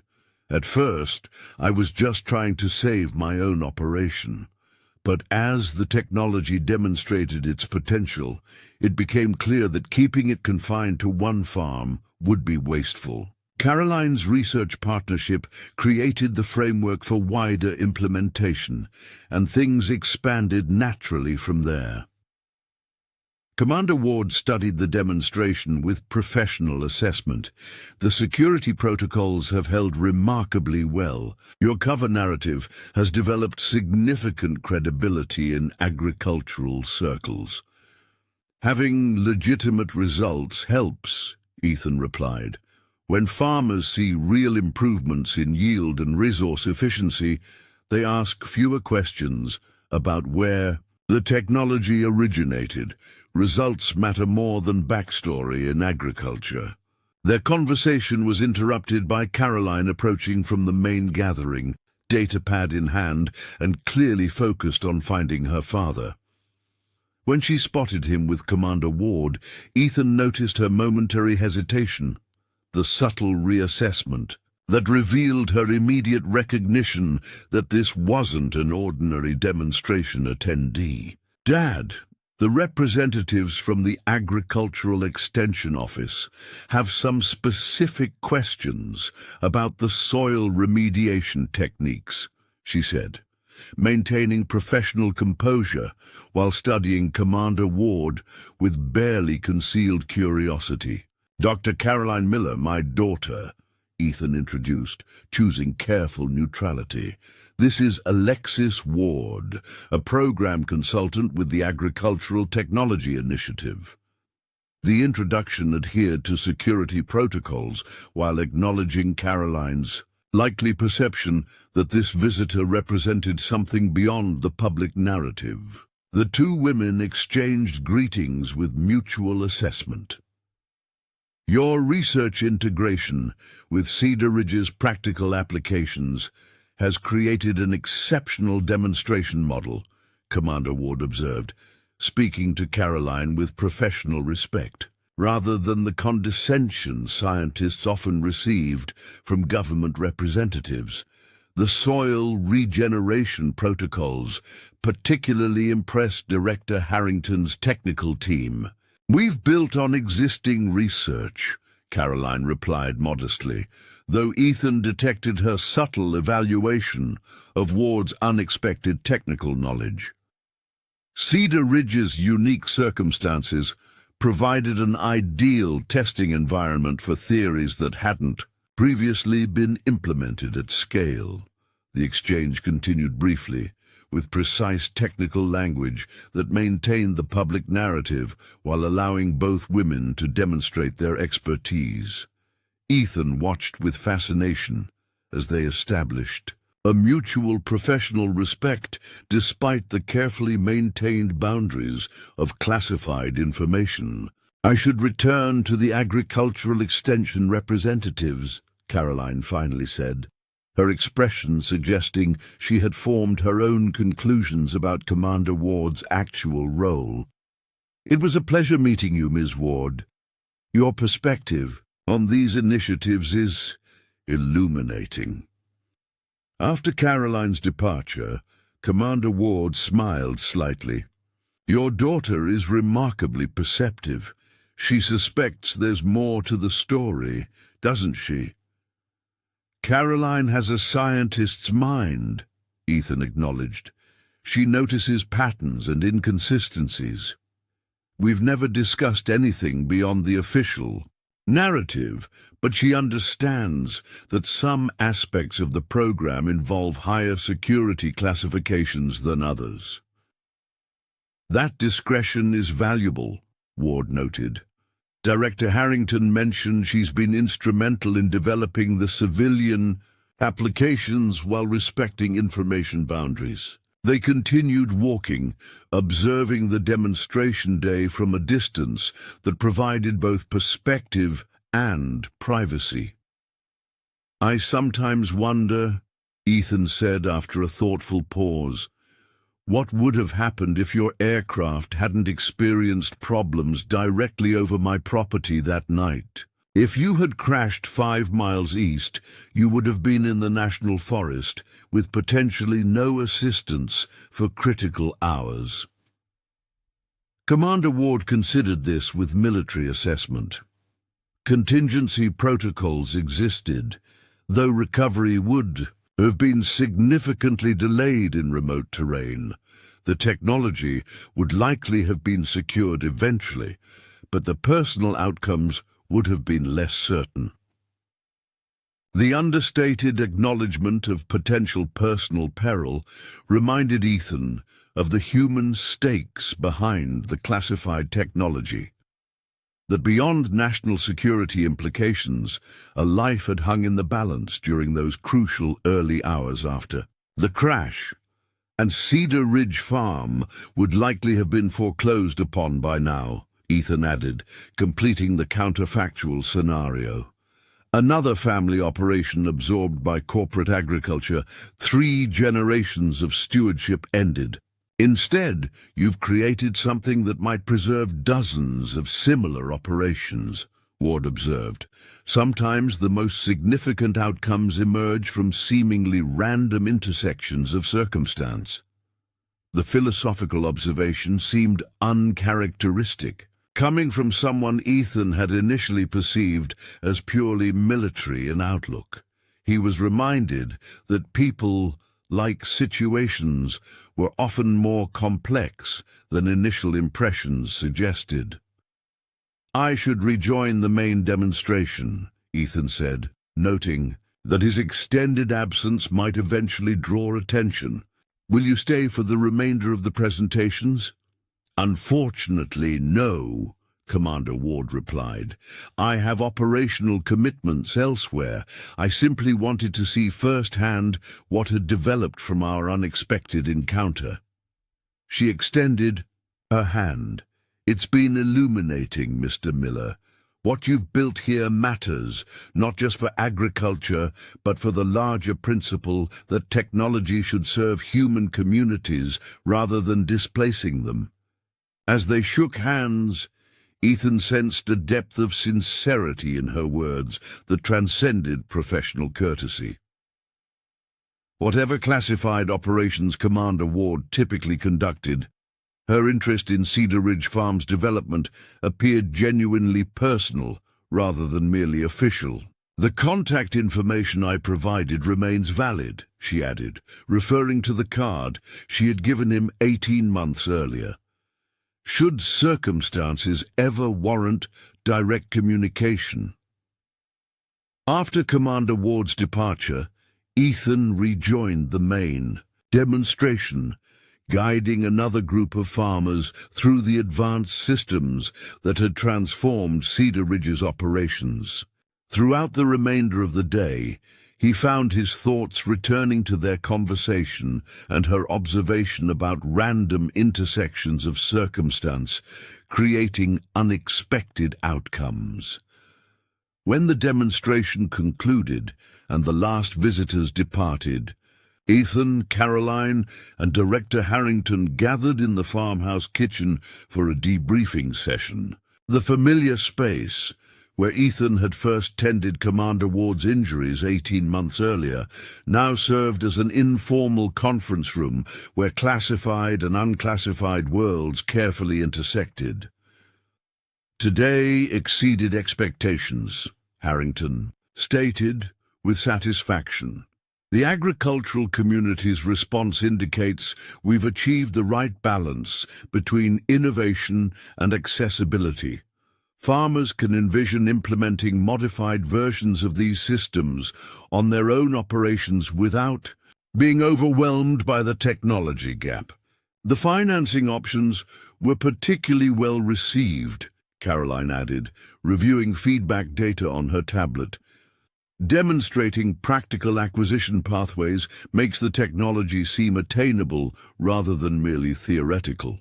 Ethan listened to their professional assessment while preparing coffee, struck by how completely his kitchen had transformed from a place of solitary worry 18 months ago to this center of collaborative planning.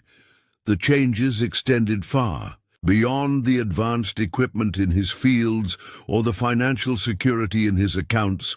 They reached into the fundamental purpose that now drove Cedar Ridge Farm's operations. Commander Ward attended briefly, Ethan mentioned as he served the coffee, watching Harrington's reaction carefully. "I'm aware," the director replied without surprise. "She informed me of her intention to observe the demonstration. Her interest in this project has remained consistent since the initial incident."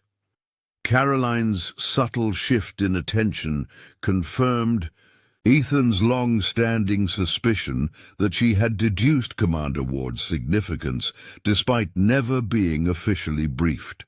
The careful dance of information boundaries had evolved over months of collaboration, with Caroline demonstrating remarkable institutional discipline about not asking questions that couldn't be officially answered.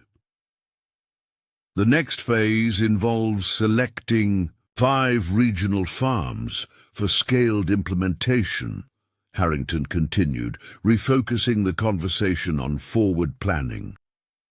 Dr. Miller's assessment protocols have identified viable candidates based on both agricultural and security parameters. The discussion proceeded into technical details about technology transfer timelines, training requirements, and monitoring systems. Throughout the conversation, Ethan was struck by how seamlessly they now navigated between classified realities and public narratives, a skill that had developed organically through months of careful collaboration. When Harrington departed 2 hours later, Ethan and Caroline remained at the kitchen table, the formal debriefing transitioning naturally into father-daughter conversation. The evening light streamed through the windows, illuminating the same space where Ethan had once faced seemingly insurmountable financial challenges before Commander Ward's unexpected arrival had changed everything. Commander Ward seems to have a personal interest in Cedar Ridge's success, Caroline observed casually, the statement carefully phrased to respect information boundaries while acknowledging her own perceptions. She appreciates seeing practical applications for advanced technology, Ethan replied with equal care. Military research doesn't always have visible civilian benefits. The exchange exemplified their evolved communication pattern. Caroline, indicating her awareness of deeper realities, while Ethan providing confirmations within permissible boundaries. They had developed this approach over months of collaboration, creating a functional relationship that respected security requirements without requiring explicit falsehoods between father and daughter. Whatever the full backstory, Caroline continued, what we've built here transcends its origins. The agricultural applications we're developing could preserve independent farming across regions where corporate consolidation has seemed inevitable. That impact matters regardless of how the technology initially arrived at Cedar Ridge. The observation encapsulated what had become the core mission driving their work, transforming what had begun as one farm's salvation into a model that could potentially preserve a way of life across rural America. The classified origins of the technology that had initiated this transformation had become almost secondary to the human outcomes it now generated. Later that evening, after Caroline had retired to her room to compile demonstration data, Ethan sat alone on the porch, watching darkness settle over the fields that had nearly slipped from his family's stewardship 18 months earlier. The contrast between his circumstances then and now seemed almost dreamlike in its dramatic transformation. Cedar Ridge Farm had evolved from a struggling operation on the brink of foreclosure to a nationally recognized innovation center that hosted government officials and agricultural scientists.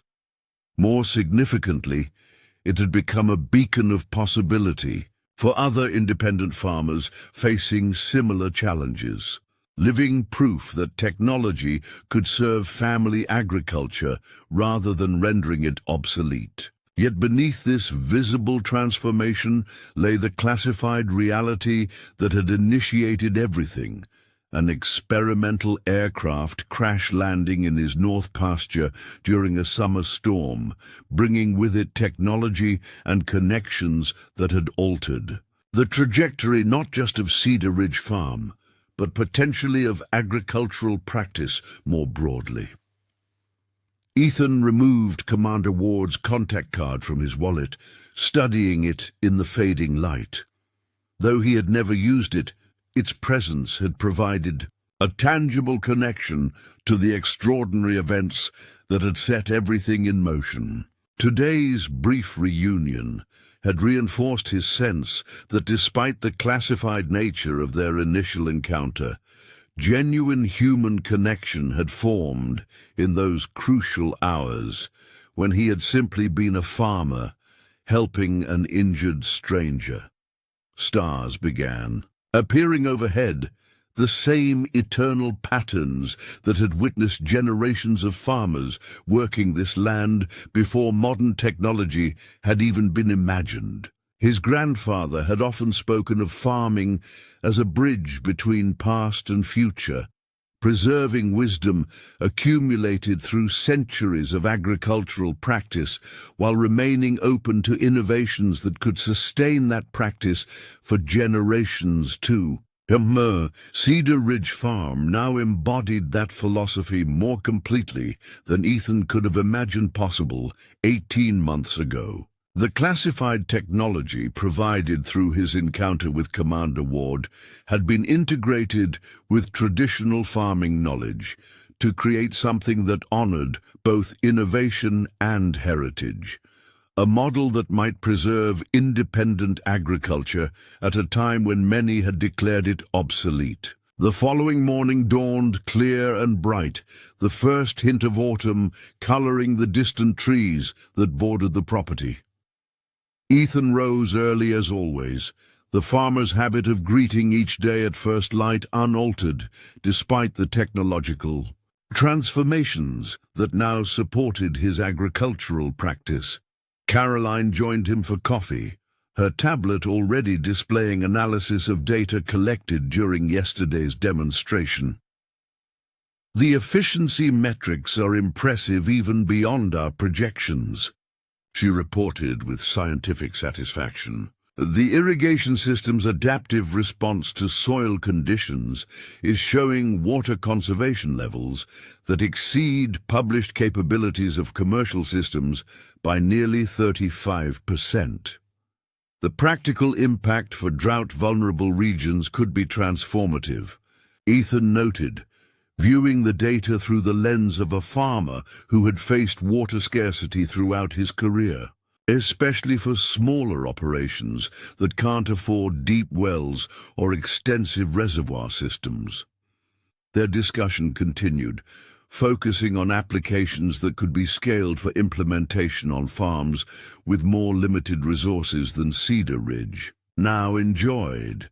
This had become the central purpose of their collaboration, identifying which advanced technologies could be most meaningfully adapted for broader agricultural use, while respecting the classified origins of core systems.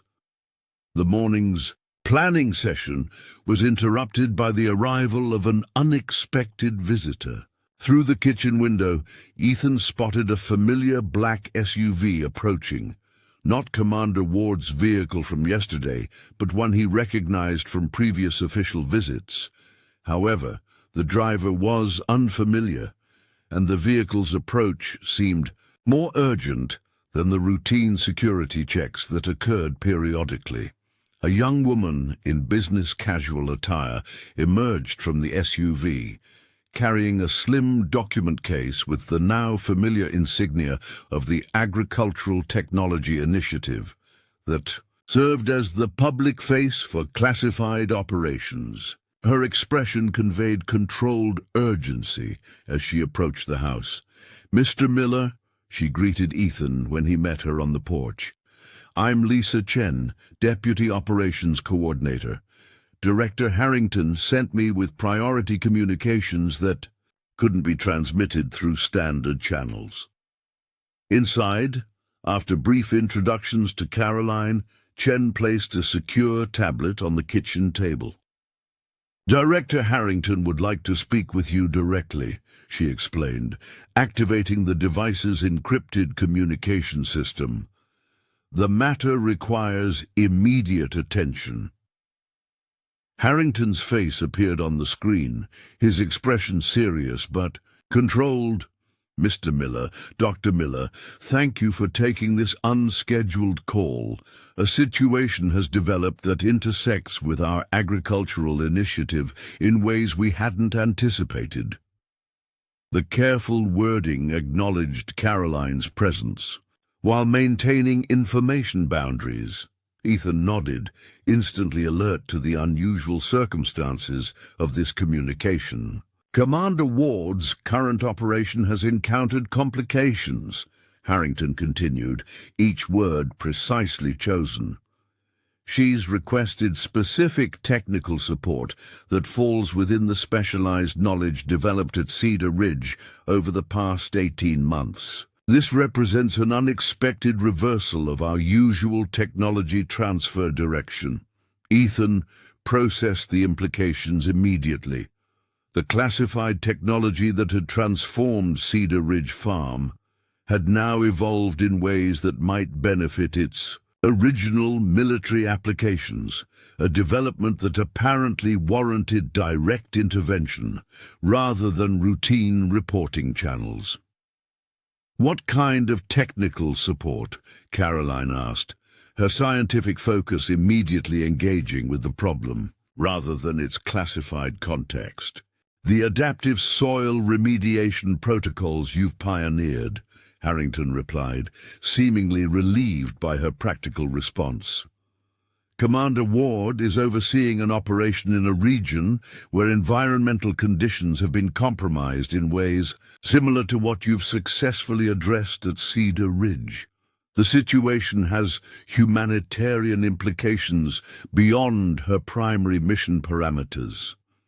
The explanation was deliberately vague regarding location and specific mission details, yet conveyed enough information to explain the urgency without violating security protocols.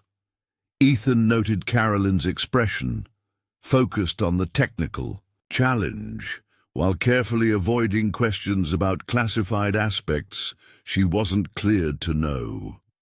We can provide the technical specifications for the remediation system, Caroline offered immediately. The implementation protocols are fully documented in our research database. The situation requires more direct expertise, Harrington clarified. Commander Ward has specifically requested Mr. Miller's on-site consultation, given his practical experience implementing these systems under field conditions. The theoretical framework is already available to her team, but the practical application in challenging conditions requires knowledge that isn't fully captured in technical documentation. The request took Ethan by surprise. On-site consultation. Where exactly? That information would be provided under appropriate security protocols if you agree to assist, Harrington replied carefully. The location is classified, and transit would occur through military channels with appropriate cover documentation. You would be deployed as an agricultural consultant to what appears to be a humanitarian assistance project, which is partially accurate while obscuring the classified aspects of the operation. Ethan glanced at Caroline, whose expression suggested she understood far more about the situation than she could officially acknowledge. Their months of careful navigation around classified information had created a shared language of subtle signals and unspoken understanding. How long would this consultation require? Ethan asked, practical concerns immediately surfacing. We're approaching harvest preparations here at Cedar Ridge. Approximately 2 weeks, according to Commander Ward's assessment, Harrington replied. Dr. Miller would have full operational authority at Cedar Ridge during your absence, with our standard support team maintaining security protocols. All arrangements would be handled through official channels to maintain both operational security and agricultural continuity. The situation presented a mirror image of the events that had initiated everything 18 months earlier. Then Commander Ward had crash-landed on Cedar Ridge Farm, bringing classified technology that transformed Ethan's agricultural operation. Now she was requesting his assistance in applying that transformed technology to her classified operations, a symmetry that felt significant beyond its practical implications. The request wouldn't have been made if alternative options existed, Harrington added, clearly recognizing Ethan's hesitation. Commander Ward emphasized that the environmental remediation component has direct humanitarian impact for local populations beyond the primary mission objectives. That detail shifted Ethan's perspective. Whatever classified operation Commander Ward was conducting, it apparently involved environmental conditions that affected civilian communities, people who might benefit from the agricultural applications developed at Cedar Ridge over the past 18 months. When would I need to depart? Ethan asked, his decision forming even as he spoke. A transport would arrive tomorrow morning if you agree, Harrington replied, his expression suggesting both urgency and appreciation. Miss Chen has brought the necessary documentation and operational briefing materials that can be reviewed under appropriate security protocols. Ethan turned to Caroline, their shared glance communicating volumes beyond what could be explicitly stated. "Can you manage harvest preparations without me?" "Absolutely," she replied without hesitation. "The automated systems are fully programmed, and the support team can handle any technical adjustments needed. This sounds like an opportunity to extend our work in ways we hadn't anticipated." The carefully phrased response acknowledged her understanding of the situation's classified nature while expressing support for his participation. Their 18 months of collaboration had created a foundation of trust that transcended the information boundaries between them. "I'll do it," Ethan told Harrington, decision made. "If the environmental remediation systems we've developed here can help elsewhere, that aligns with Cedar Ridge's fundamental mission." Relief crossed Harrington's features. "Thank you, Mr. Miller. Ms. Chen will handle the security briefing and logistical arrangements. Commander Ward will be your primary contact once you reach the operation location." After the communication ended, Chen produced a folder of classified documents requiring Ethan's immediate review and acknowledgement. Caroline tactfully excused herself to handle farm operations, respecting the security protocols without requiring explicit direction to do so. As Ethan reviewed the materials, location details carefully redacted but operational parameters clearly outlined, he reflected on the extraordinary journey that had brought him to this moment. 18 months ago, he had been a desperate farmer, facing foreclosure, offering help to an injured pilot out of simple human compassion. Now he was preparing to deploy to a classified location to provide technical expertise developed through that chance encounter's transformative aftermath.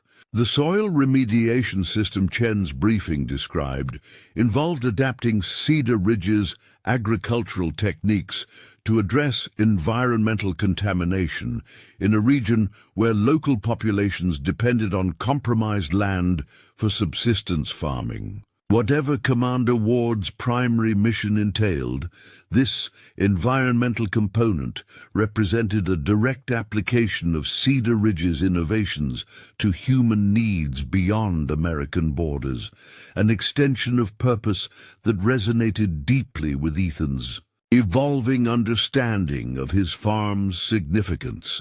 Later that evening, after completing the security briefing and preparing necessary equipment for transport, Ethan joined Caroline on the porch, where they had so often discussed Cedar Ridge's future. The sunset painted the western sky in brilliant hues, remarkably similar to the evening when Commander Ward's aircraft had descended onto the North Pasture, a visual echo that seemed to underscore the cyclical nature of their extraordinary journey.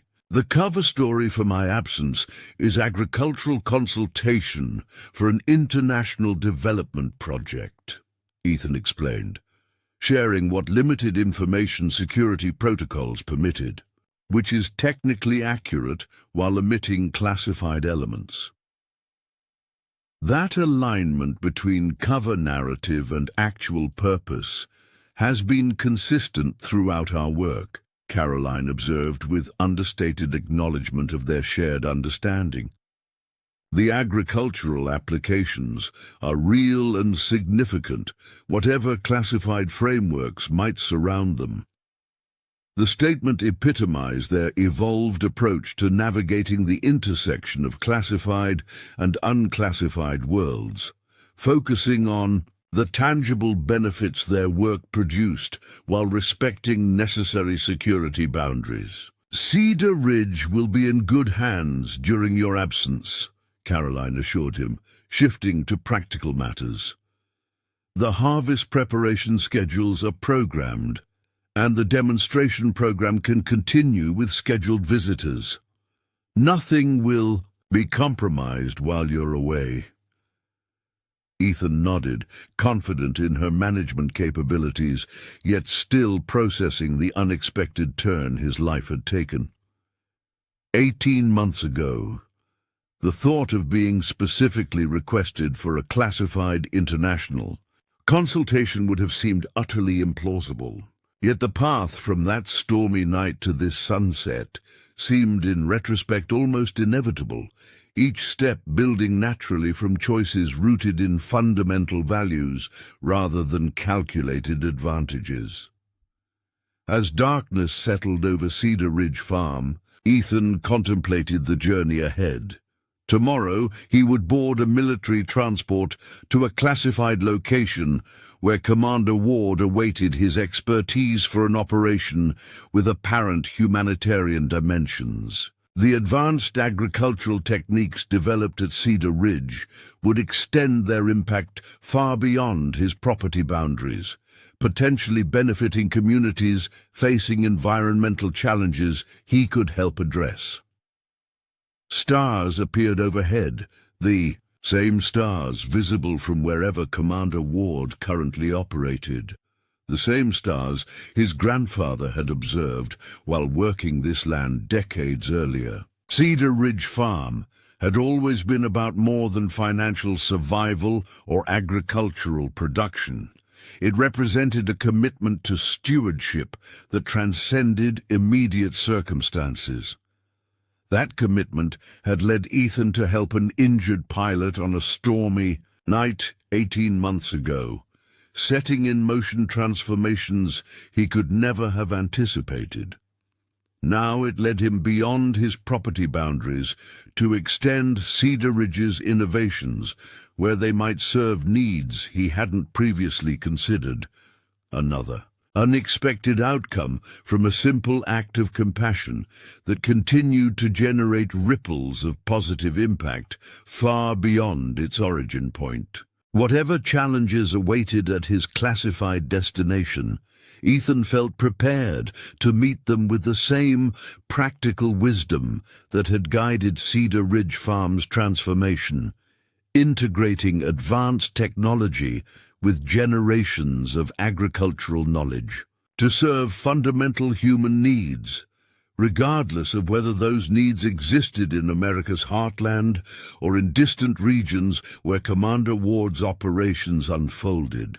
The morning would bring a new chapter in Cedar Ridge's extraordinary story, extending its impact in ways that honored both its historical roots and its unexpected evolution into something with significance far beyond what Ethan had ever imagined possible for his family farm. Up next, you've got 2 more standout stories right on your screen. If this one hit the mark, you won't want to pass these up. Just click and check them out.